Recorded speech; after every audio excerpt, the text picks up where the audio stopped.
Welcome to the Liberated Feminine Podcast. I'm Lucy Lampy, your host, and in today's episode, we have a very special guest, Caitlin V., who is a renowned sex and relationship coach specializing in helping men overcome erectile dysfunction, performance anxiety, and premature ejaculation.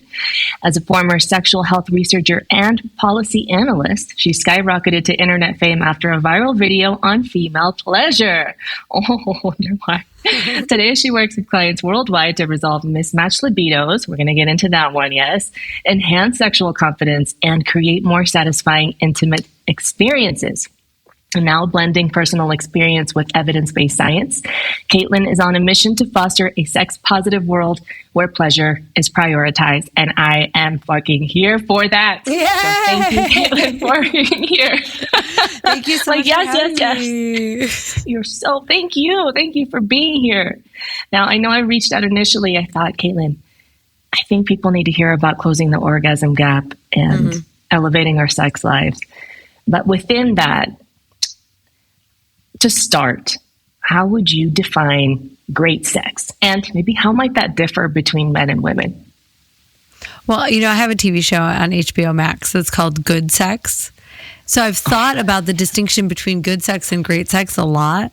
And when we filmed the pilot, it had a different name. And when they announced that it was going to be called Good Sex, I was like, good sex, not great sex. Good, just good. And as I process that more and more, now it's been a couple of years, I've come to land on good sex is a great goal. Like the pressure to have great sex is what in some ways leads to the performance anxiety that I help people work through. So if we can settle, I didn't even use the word settle, like if we can just agree that good is a good goal and that good is sufficient and that we should just aim for good, we will end up hitting great regularly. Right?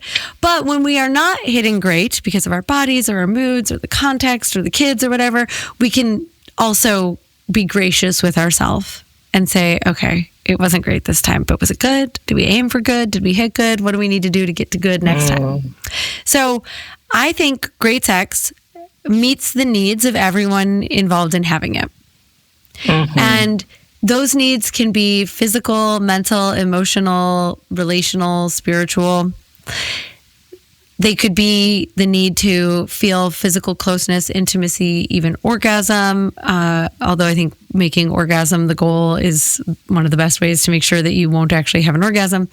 It could be mental in nature. Like sex is this place of creativity, of problem solving, of helping me think kinder to myself and be nicer in my own mind to my family, to my partner. That like it can quiet our mind. They can be emotional needs, the needs to feel loved, to feel accepted, to feel intimately connected to another person, to feel on the same emotional level as another person, to feel secure in our relationship. It can meet our relational needs. So the need to feel like I have a partner who loves me, sees me, accepts me, wants me, desires me, an equal partner, a partner who is committed to me, a partner who shares the values that I have regarding intimacy. And then it can meet our spiritual needs. It can have us feel really connected to a sense of oneness. It can have us feel like we're transcending beyond just this like physical realm, like we have this touch of divinity, of union. And so I think that can be a quickie.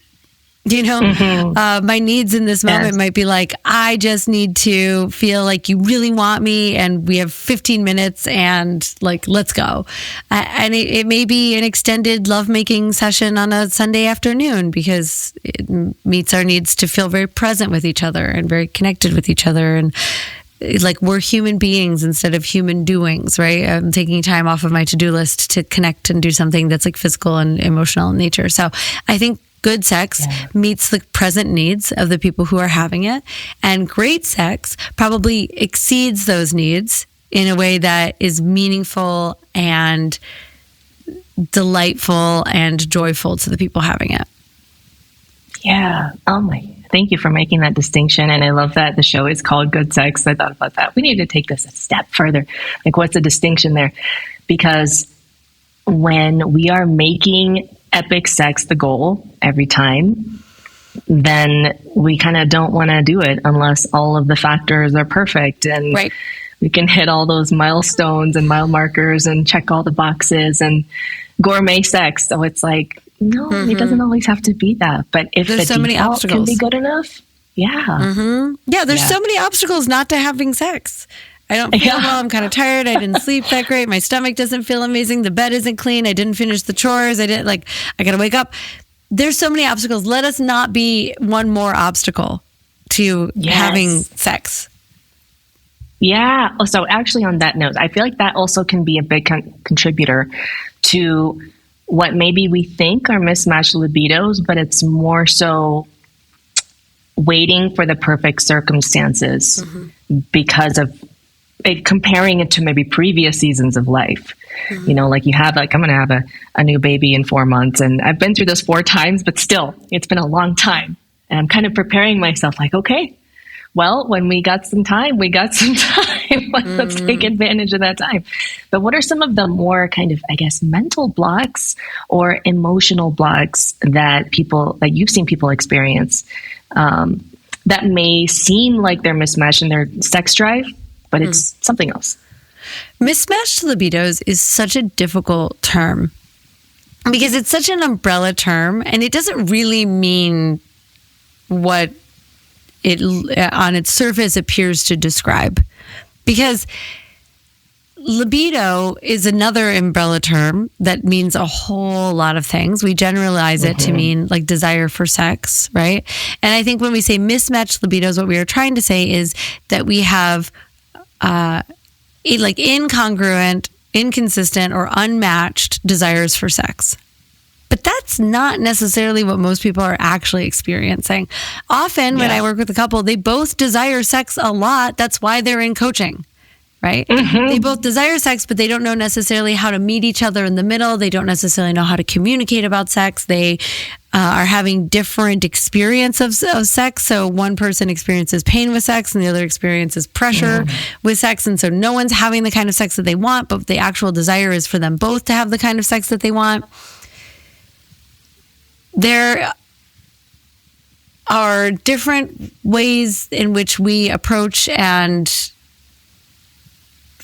quantify and qualify what sex is, how much we should be having it, what it should feel like.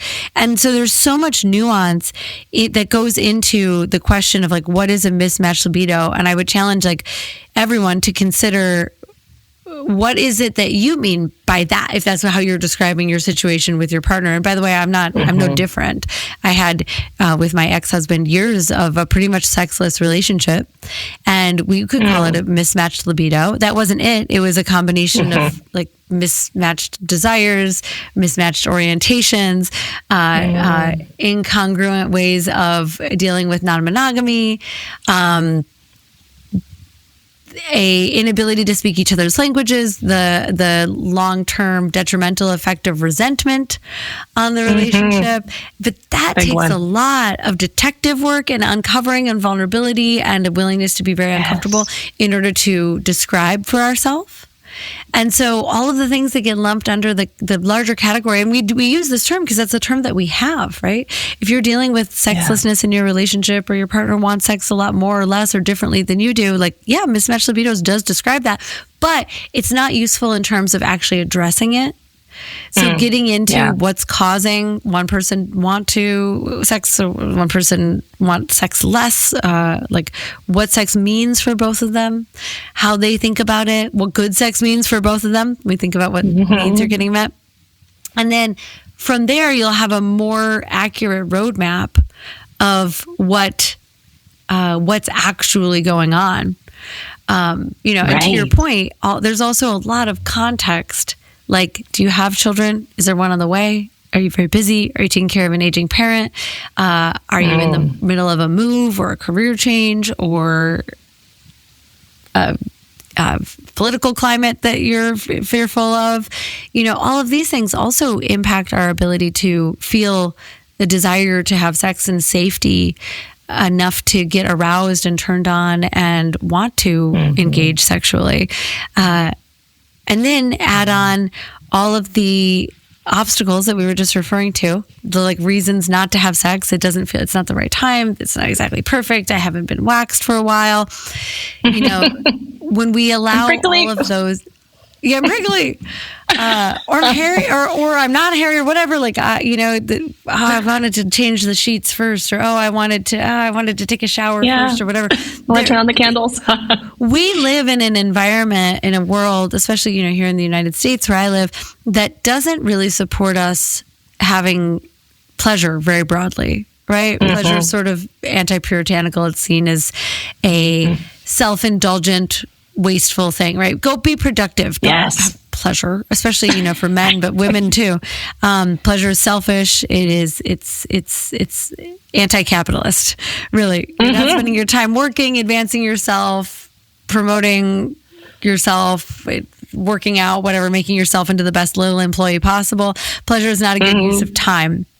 And so we have to do a lot of work deconstructing those narratives internally in order for us to be willing to engage with pleasure and to prioritize pleasure. And when we're prioritizing pleasure over penetration, I think it becomes a lot easier to lower the bar on what needs to be right in order for us to engage sexually.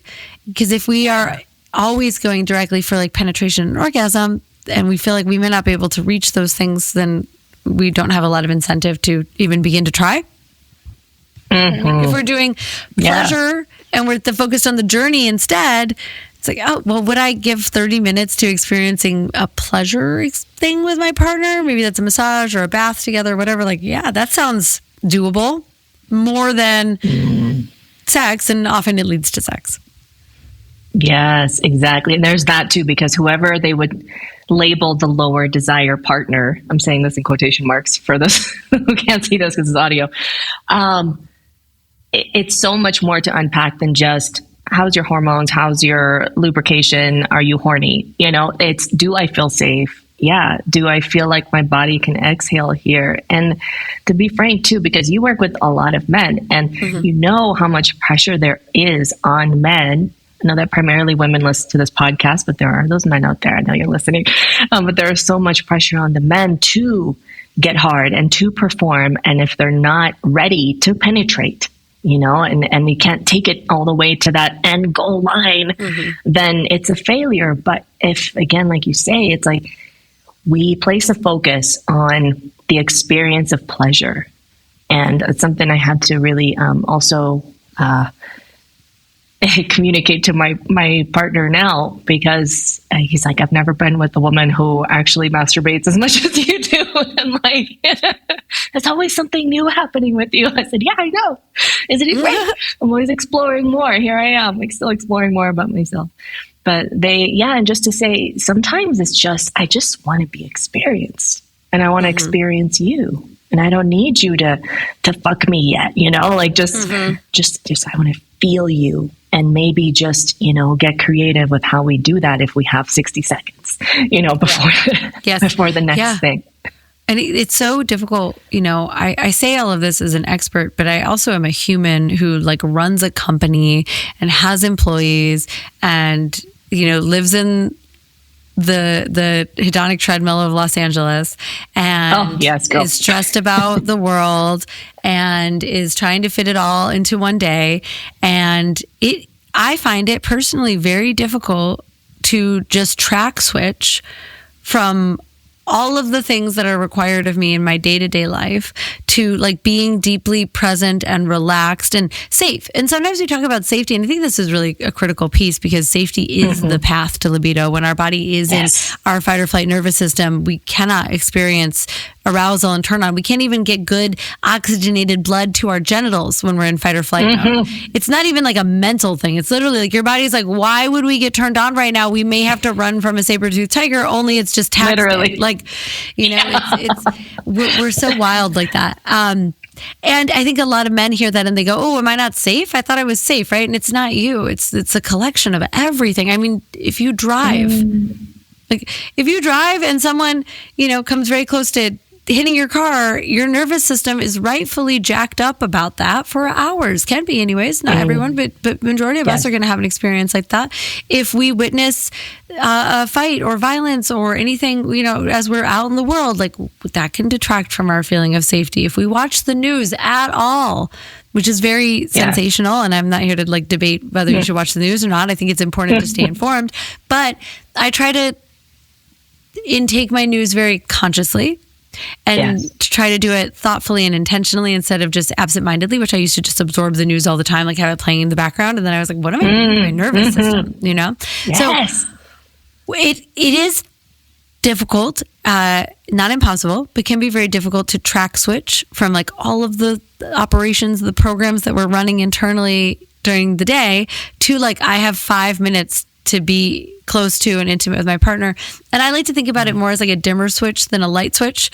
Like it may take me more than 1 5-minute connection to like really get out of fight or flight. But each time I do a little bit that's taking away from it, that's helping my nervous system to come down to a more restful state that's more beneficial for my ability to digest and breathe and as well as connect and be aroused.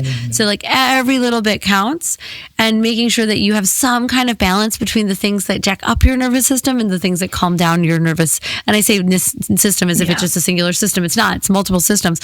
But if we could just think about like ramping up and ramping down, and that there's a correct balance in between those, because some people live in the hypo state where they're really down and they need to ramp up a little bit more. But like like shut down. Yeah, finding the place in between fight and freeze that feels like you can achieve turn on and arousal and safety in your nervous system. That is a worthwhile endeavor, and it is an endeavor, and it does take an investment of time and energy to do. It does. And would you say also that comes down to making it a way of life to find the things that nourish our nervous systems? Because that way we can have an ongoing kind of a gauge. Like for me, it's like a gauge. I know that when I'm starting to feel a little more irritable with the kids, okay, how can I nourish myself and be more resourced? What do I need to ask from home? I'll go, what would you say are some ways that you've seen that help both men and women or either be more nourished in that way? Yeah, I think one thing that's helpful for me is I like to think about it a little bit like pedaling a bike, where you push and then you also glide a little bit, Sometimes you're pedaling uphill and so you're pushing, and sometimes you're going downhill and so you're gliding. And it's just a matter of making sure that you're not constantly in a state of push or glide. Right? Like there needs, but you're going to be probably doing one or the other at most times, and there won't be like an experience of perfect balance ever. For me, like I just went through a really intense season of work where I was spending an outrageous amount of my time on business related stuff. And then that season sort of ended, is coming to an end, is coming to a close over the last 2 weeks. And so I spent this last weekend just seeing my friends, just hanging out with the people who I haven't seen for a while and my community. And that feels so good for my nervous system, but nothing got cleaned around my house. So I was in like a really intense season of one thing, and then I gave myself a short little weekend long season of another thing, but neither of those is like the whole thing. Right? There's so many plates that we keep spinning. There's so many things that we're keeping in the air. And here's the thing. I could be like really upset about how my house looks right now. I could be like very anxious about, there's like, some like checks on this thing I got to take care of. And then, God, I've got like all these affiliate products and sex toys right off of camera. And like, I got to deal with those or whatever. Or I can be like, what? This is how my house looks right now. Right? Yes. When I shift my expectation for how things ought to be and put them inside of a context of like, okay, but they're not that way right now. And instead of feeling like they should be right now, maybe if I change the deadline and I say these things should be cleaned up by like a month from now, suddenly I've taken a ton of the pressure off of myself. Right. And that's just for me, right? So I want to contextualize this by saying that perfect balance isn't likely to be achieved. And instead, you can think about things in terms of seasons. So you're in a work season, you're in a play season, you're in a social season, you're in a family season, you're in a healing season, you're in a resting season, you're in a creative, art-filled season, and you give yourself grace to move through all of these. But on a daily basis, other than just sleeping, moving your body, staying hydrated, I think for me, breath work is difficult for me. I do it. It's very popular and I do it and I get the benefits from it. But I suffered from really bad asthma until I was 27. And so anything that kind of gives me the perception of like, I'm not getting enough air is like 27 years of trigger for me. So it's just a lot to be like, it's loaded. It's very loaded. Yeah. And I have practiced breath work enough to feel comfortable doing it, but I don't know that I get the full benefit out of it because there's still these machines operating in the background that are like, are we going to need an inhaler? And I haven't taken an inhaler. Well, for the most part in years. But what I find to be really, really helpful is somatic processing and experiencing the sensations that are coming up for me in my body and naming them. So for example, instead of just being like, I feel anxious after watching the news, right? Can I take a moment, and this is something I have practiced with coaches, to actually experience what it is that I am describing as anxiety? Because love, anxiety, frustration, anger, joy, fulfillment, these are all words that describe a sensation. They're not the thing itself. And so when I go internal and I'm like, oh God, I feel this tightness in my chest, or I feel like a weight on my shoulder, or I feel this like blue electricity moving across my back, or whatever it is. And then I am with it and I allow it to like move me, or I process it using movement or sound or breathing. Then not only do I have this experience of my nervous system getting to complete the cycles of anxiety, stress, fear, whatever it is that it was incomplete, and then it gets complete and then it's over and done. But I also find that it kind of slows down time, and it kind of gives me an experience of being really deeply present, which is also very good for my nervous system, because when I'm thinking about the past or the future, I'm not in my restful, low stress state. The experience of like learning somatics, practicing somatics, having a coach guide me with somatics was a tremendous game changer for me. And then also eliminating those things that I used to avoid being fully with myself and fully present. So like any that could be social media. For some folks, it's gambling. For some people, it's porn. For others, it's drugs and alcohol. But understanding that the more that we run away from whatever we are feeling or afraid of feeling, the more that it kind of just develops a backlog, and the more that there will be when we sober up, or when we turn off the computer, or we shut down the video game, or we ejaculate from watching porn or whatever.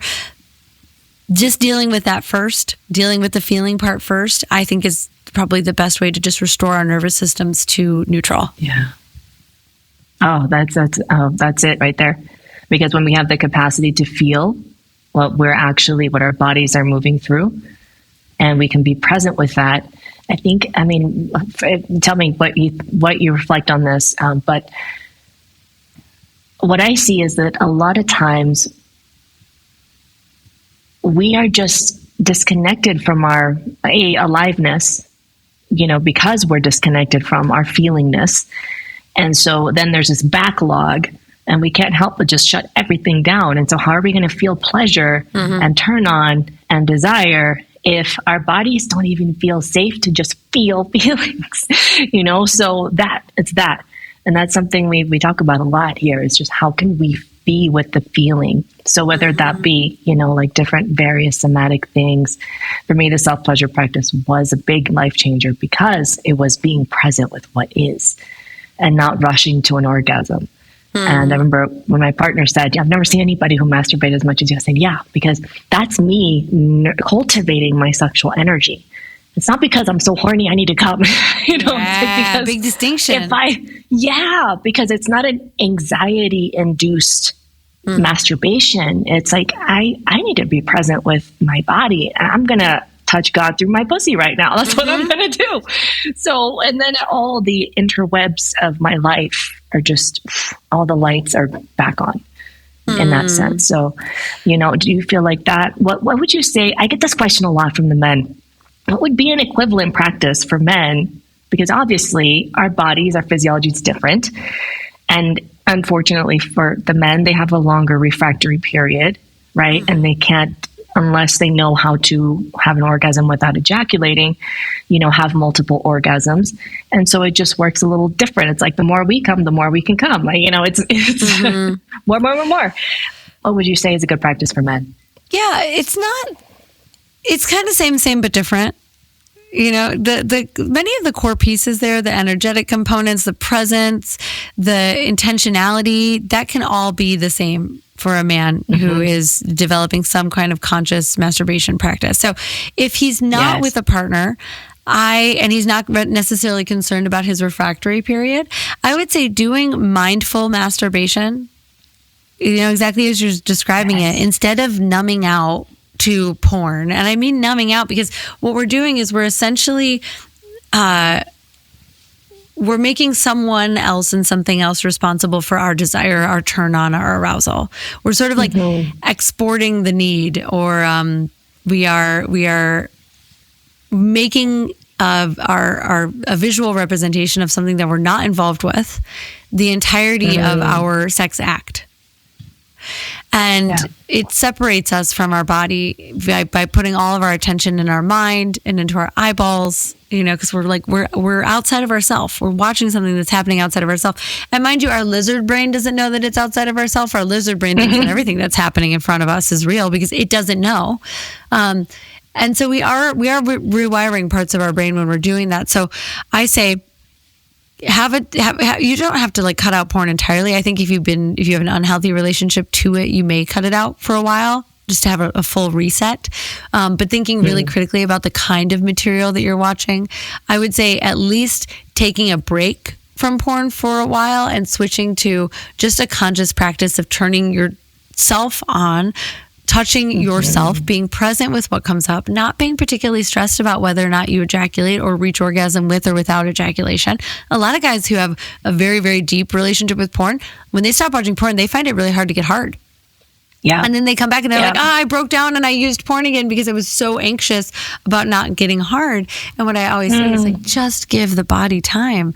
The body will come back around. It's meant to do this. You can rest knowing that every single one of your ancestors was born to be able to pass their genetic code on to the next species. So you'll get there, right? But the body can be slow. This.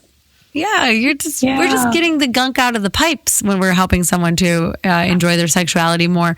And that's why I say a masturbation meditation can be very beneficial. I have one on my website. There are so many other and great ones available outside.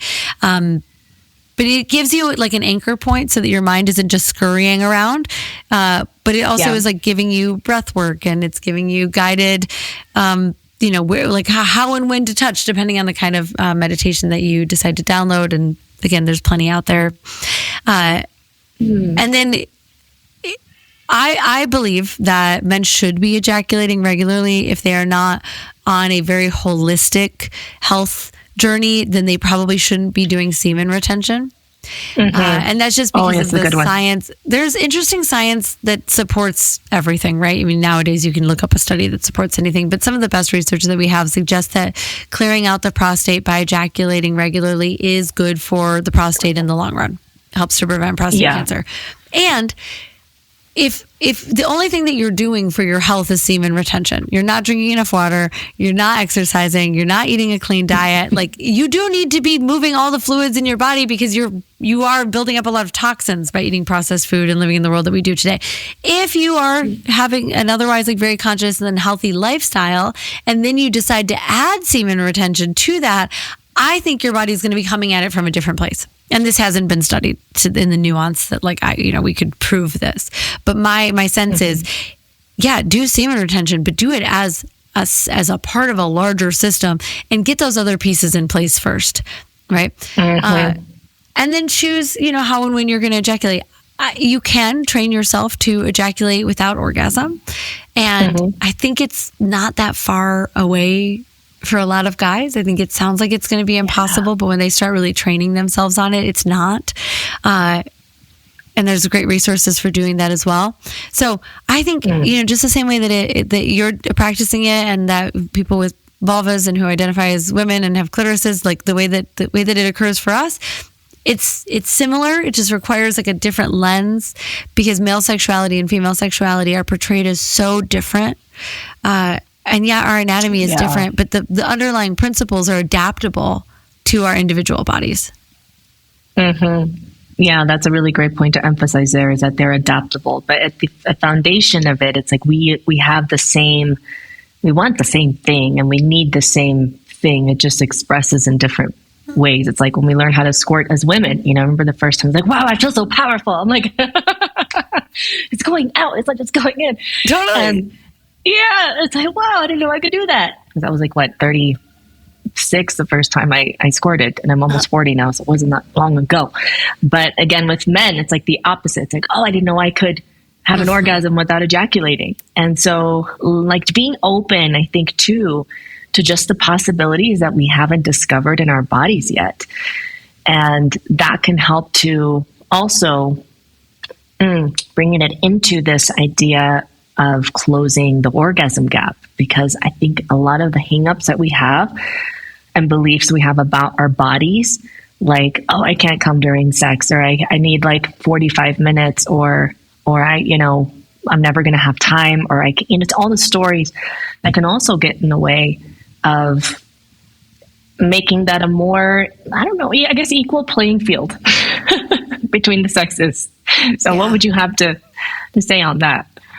Well, just like you said, when we both are having a conscious relationship with our own body and our own eroticism, and then we bring those two things together, we're working with different ingredients. I always like to use cooking metaphors because I actually don't really like cooking. And so it always helps me to think about it in terms of this thing that I've like had to do a lot of thought work around. Sex has always been easy for me. Cooking's always been hard. So yep. If you put... I'm learning to cook now. Okay, so you get it. So if you are coming to the table with like less than great ingredients, like if you just kind of picked up whatever you found, or you weren't really that, they weren't grown well and they're old or whatever, stale.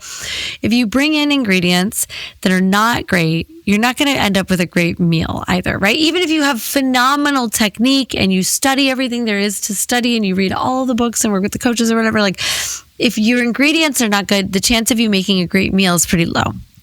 Whereas if you bring to the recipe some really quality ingredients, some ingredients that you've been like working on for a while, you set the conditions under which these plants were grown and you tended to them, and the ingredients were chosen for this meal, for this recipe, for these people. Like even if your technique isn't great, you'll probably end up with something that tastes pretty good. Like it's hard to beat like a really, really good name your favorite fruit or vegetable, right? Like it's like like a good comfort food like mac and cheese. Yeah, right? Like the difference between the box stuff and like the cheese that you made melted yourself, like it's noticeable, even though it's the same. It's still mac and cheese, right?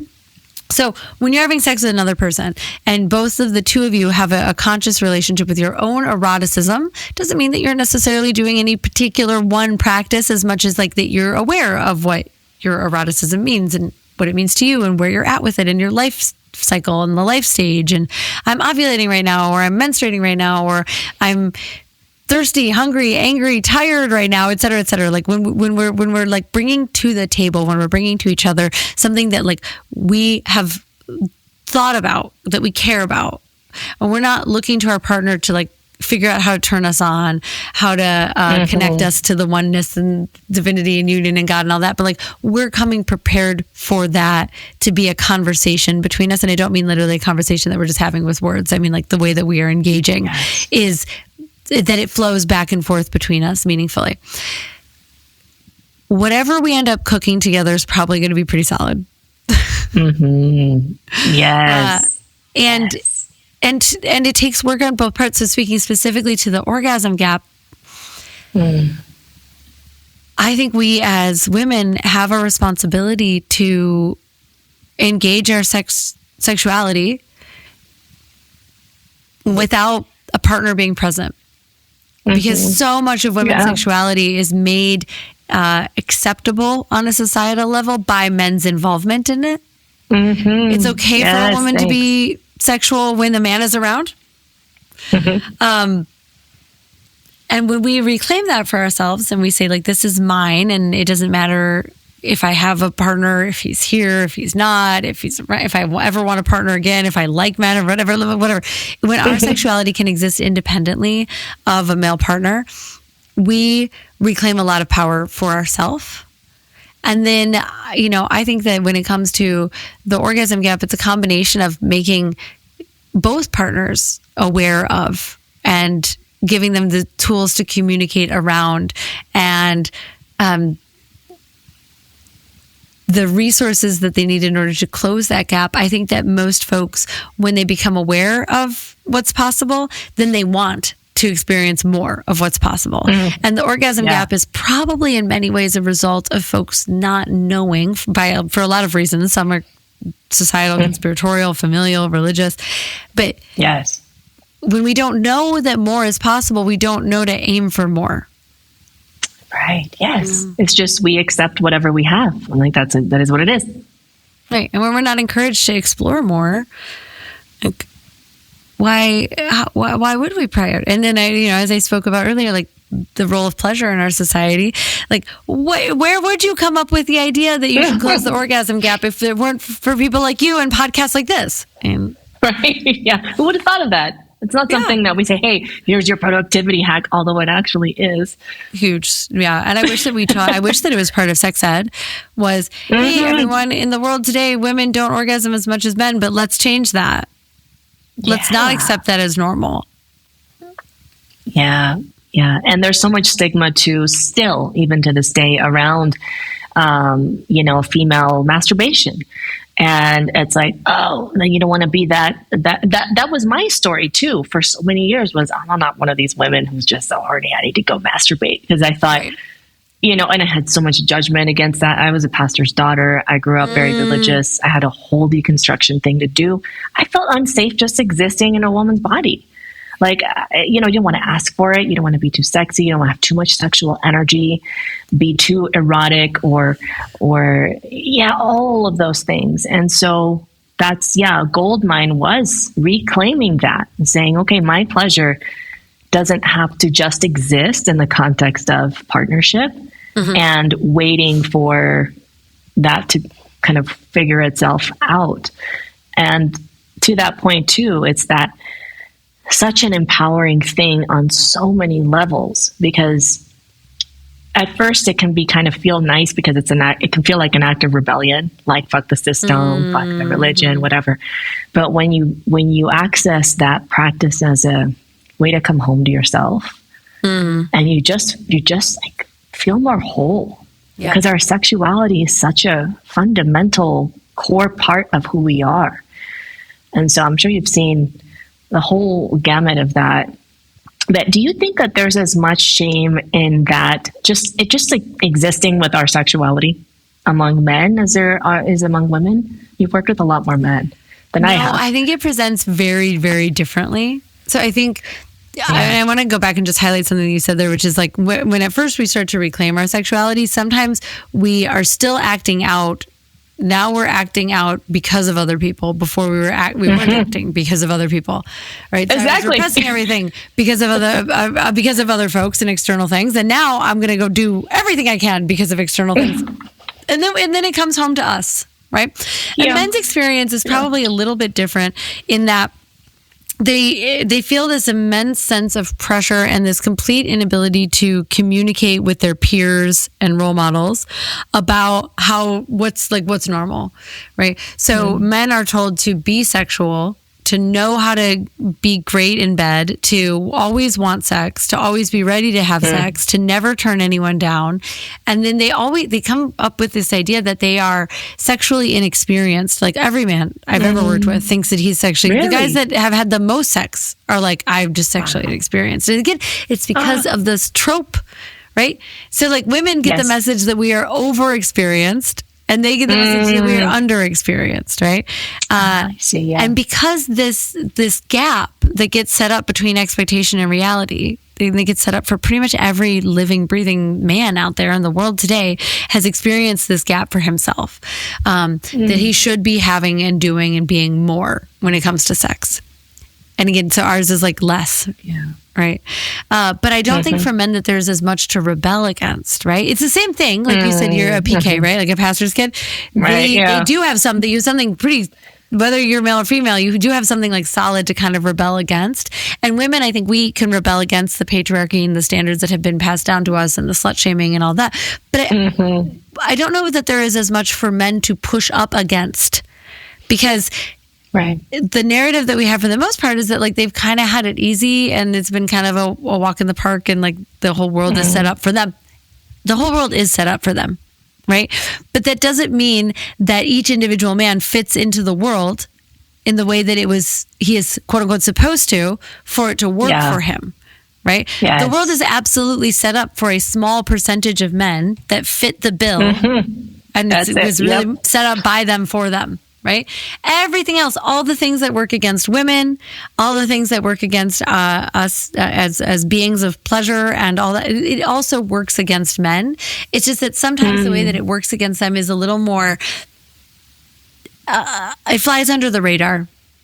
Yeah, right? It's not as in your face. Yes, exactly. And it does so for both men and for women. Like as women, we fully don't get it because we're just like trying to survive in our own experience here. And a lot of men also don't get it, and so they perpetuate it, but at the same time as they feel, because they feel like they're kind of being attacked. When we talk about patriarchy, we talked about men, but they don't recognize their own victimization by that very same system that they may be quick to defend. Yes, exactly. And there's also so much distortion. We do also a lot of work here around restoring the connection between men, women, between the sexes, so it's not this battle. And because something like like the orgasm gap, for example, well, my words, can become a point of really intense contention. Like, if men could just, find the G spot, blah, blah. It's like, well, I think that they want to. The kind of man that the women coming to me would want to be with would give a fuck, to find what helps her feel good. So I think so much of that is also deconstructing this whole lumping in men with patriarchy and really having compassion for each other. And each container of relationship is its own little thing. It's its own special thing with all these variables and factors.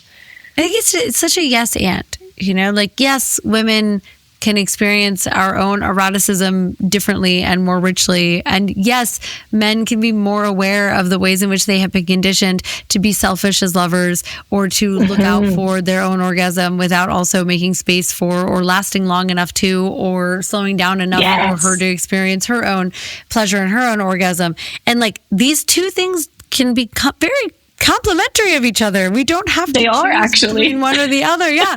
In many ways, they are two sides of the same coin.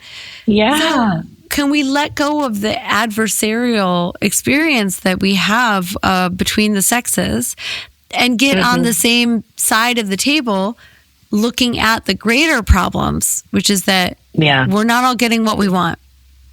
It's really that simple. Like we don't need to have a new villain to fight against. Right. We don't have to be victims. We don't have to play villains. No one is coming to save us. Like we really have so much more in common than we have different.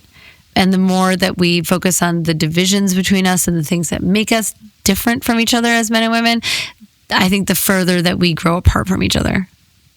Yeah. Yes. And to those, for example, the people listening, a lot of the women who are in partnerships with men,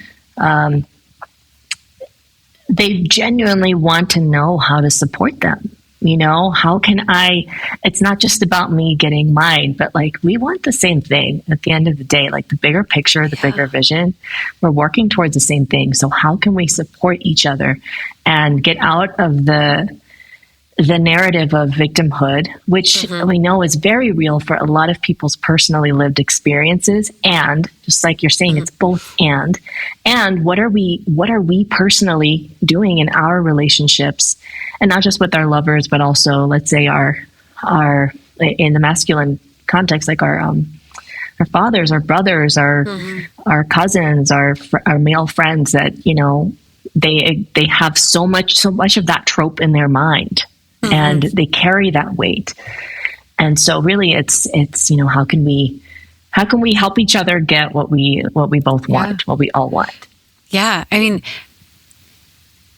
it is so true that women support and want to support the men in their lives. Like, I was seeing something recently that showed some evidence that like women even vote on behalf of their husbands and sons more than on behalf of their own best interests. Oh, wow. Right. And sometimes women want to support so hard. And we actually end up not doing a great job of supporting because we are trying to support so much that we're actually like missing the ways in which we could actually be instrumental, right? And part of that, I think, is because we want to be the solution for a lot of things that we can't be the solution for. Yeah. We have no business trying to fix those things. We're just, oh my God. Yeah, that's a whole right. But we can see it. And we have the capacity to understand it. So we're like, I'll get in there and I'll fix it for him, right? Instead of like letting him do it for himself. But, I think number one always begins with filling our own cups up first, right? Because I think one of the ways in which we don't support our partners is when we have any sort of like resentment about... It could be you have resentment over the fact that coming back to the orgasm, that he's had an orgasm in the last 75 times you had sex and you didn't. Like, okay. Yeah. So instead of so that exists in the space between you, right? So that's something to address, but also I wouldn't necessarily address it until you have filled your own cup up, learned how to have an orgasm by yourself, self-pleasure for yourself. Like we look at our partners with a lot of expectation. Can we release some of that, fill up our own cup? It can feel very counterintuitive, especially if you are like at all a people pleaser, because it requires you to say no to your partner. It requires you to maybe feel like you are denying them or rejecting them of things that they want and desire from you. Maybe you are like, I can't help you with that because I need to self-pleasure tonight. So I'm not going to support you in rewriting your LinkedIn profile or whatever it is. Or, I need you to take the kids because this is really important to me. Yeah. Even for me, who's literally an expert at this and thinks about it all day, every day, there are areas where I find myself going, oh, I don't want to say no to you. Even though it's saying no to you is best for me. One of my mantras is if it's best for me, it's best for all involved. Yes. Period. Yes. Nothing more than that. So I try to run my decisions through that to say like, oh, I feel like I'm going to disappoint my partner, but this really is what's best for me. Right. And through that, the process of like filling up our own cup, taking care of ourselves, because I often find that like I soften in my desire to fix, change, transform, resent, be angry, whatever, when I'm taking care of myself and doing my work. And then I get better results when I approach things from a softer place. When I come in and I'm like, you're not doing great and we got to fix this and, let me support you. It's not really that effective. Let me fix it so you can fix me. Right. Exactly. Codependency 101, right? Let me fix you so you can fix me. Oh, God. Yeah. So we support men by supporting ourselves, not to the exclusion of them, but to the benefit of all. We support men by creating spaces and opportunities for them to support themselves as well. There's a male friendship epidemic. 1 in 4 men can't name any friends, and 1 in 7 can't name a best friend. I might have those statistics turned backwards, but that sounds right. There is a epidemic of male friendship and male loneliness happening. So, a lot of women, when they get into a relationship with a man, they sort of like they maybe unintentionally, always unintentionally, or mostly unintentionally, isolate him from his friends a little bit. I don't like so-and-so. He's not a good influence on you. Or like, what benefit is it to me for you to go out with your boys? Like, I want you here with the family. I want you making money. I want you supporting us, right? The things that men are supposed to do. But having male friendships, if they are emotionally intimate and vulnerable, is a huge benefit to both people, both the man and the woman in the relationship. A male having male friendships there's few things I think that like are more important than that, even for your sex life. So supporting him in having other social relationships, supporting him by reflecting to him those areas where he maybe is telling himself a story about what's possible or acceptable for him based on outdated narratives that he inherited from culture, from mom, from dad. Like, women really can be the best mirror. Partners really are the best mirror for each other.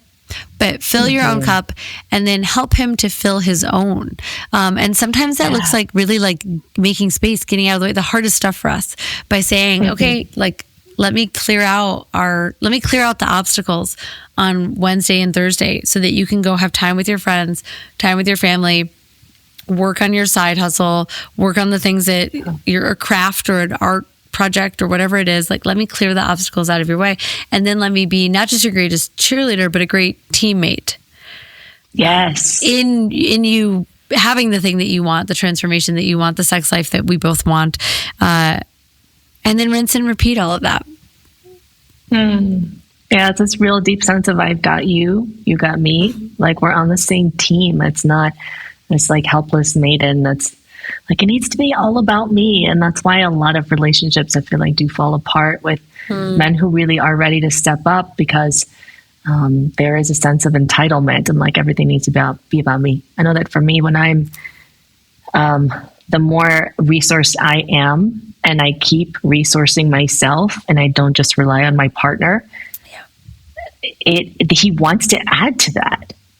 Because he doesn't feel like I'm depending on him to give that. So I feel like that's another way too, to kind of a variation, like you're saying, like, so fill our own cups and help them to fill their cups, and giving them the space when they need it, and work on our anxious attachment if you have it, and all of those things, all of that.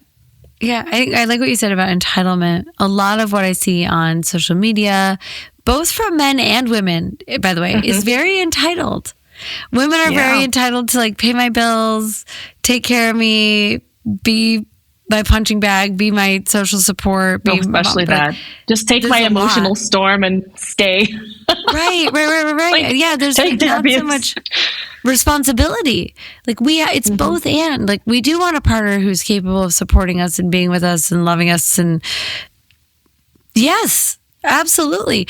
But also we have things to be accountable and responsible for there too. And it's almost like women have leveled up in being entitled. It used to be that men were very entitled, right? To a woman, to a wife, to kids, to her labor, to her emotional labor, to her time, to her body, right? And instead of like addressing that entitlement in men, we've actually just like added it in women, at least in social media. And so like being really conscious of what are you digesting in your social media diet? Are you feeding yourself with ideas that take you off the hook for your own well-being, and put someone else in the driver's seat, make someone else responsible for your well-being? It's not a sustainable life. That's not a life that's going to lead you to peace and joy and satisfaction at the end of the day. When you are entitled to other people, you are likely to end up being disappointed, because you have appointed those people to a role that they literally cannot fill. Yeah.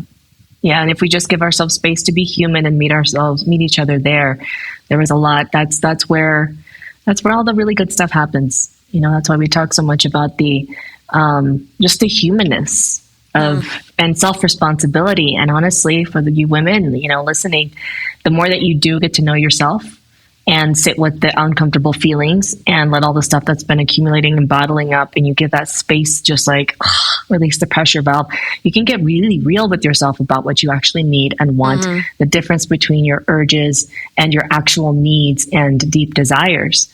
So you can communicate that and not just lead from this place of like, well, I feel like this and this is my mood right now, but connecting to something, that bigger part of yourself. And so all of this is so intimately connected to our pleasure and the dynamics between us and partners, because, hey, it's part of being human, and that's part of creating that safety and reverence and respect. And my partner looked at me today and he's like, thank you for carrying my child. And I was like, it is a fucking honor because I feel like you've got me. I know you're supporting me. And even if you don't get it perfect all the time, it's my responsibility to communicate, hey, I need more of this today. Or, can we do this tomorrow?